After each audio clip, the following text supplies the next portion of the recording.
Hey guys, my name is Will. Welcome back to Gunpowder Acres.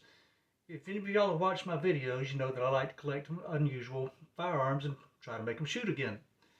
This is a good one.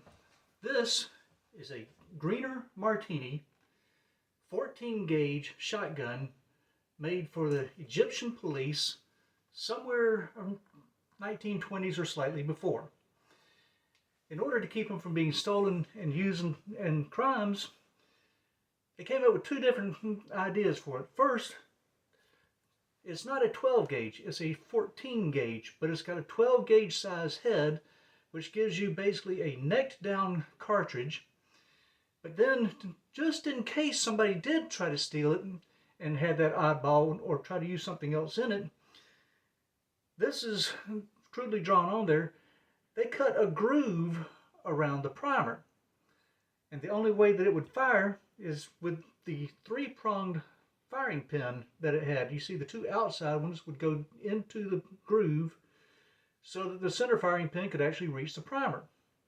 Well, those shells are extremely difficult to come by, if not impossible. So my friend Steve, who is a machinist, we got to playing around with this thing, and we made a single-pronged firing pin for this. Then we also started playing around trying to neck down some 12 gauge brass shot shells. Tried a bunch of different things. Nothing seemed to be working right until Steve just got irritated one day and said, heck with it, we'll just make one out of 1-inch bar stock. So he did.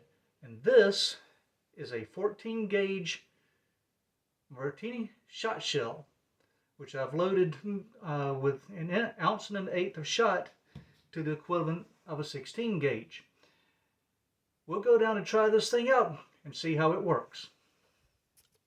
Okay, we're down at the range. We're going to try this thing out. The Greener here functions just like a standard military Martini, with the exception of this safety right here. When it's on safe, that cuts into the web of your finger right there, so you know that it's on. So what you do, drop the lever, open it up, drop the shell in, and it closes up. Then when we get ready to shoot, push the safety forward and fire. Now I'm going to change the camera around and focus on some old cans down here at about 20 yards to see how this thing works.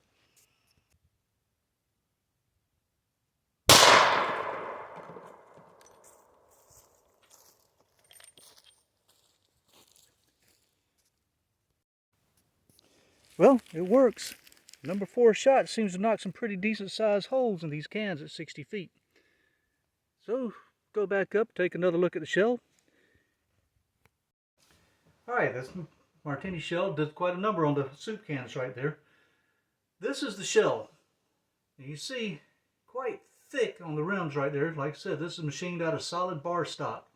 Steve said he's going to make some more for us when he gets the chance, so we do better than firing one shot, run up, spend 10 minutes reloading it, then going back down and firing one more. I don't think we'll be using it to shoot any doves or anything, but it's a lot of fun to play with these old guns. Come back to Gunpowder Acres. If you like the video, hit the like button. Go ahead and subscribe to it so you can see any more of these weird guns I come up with.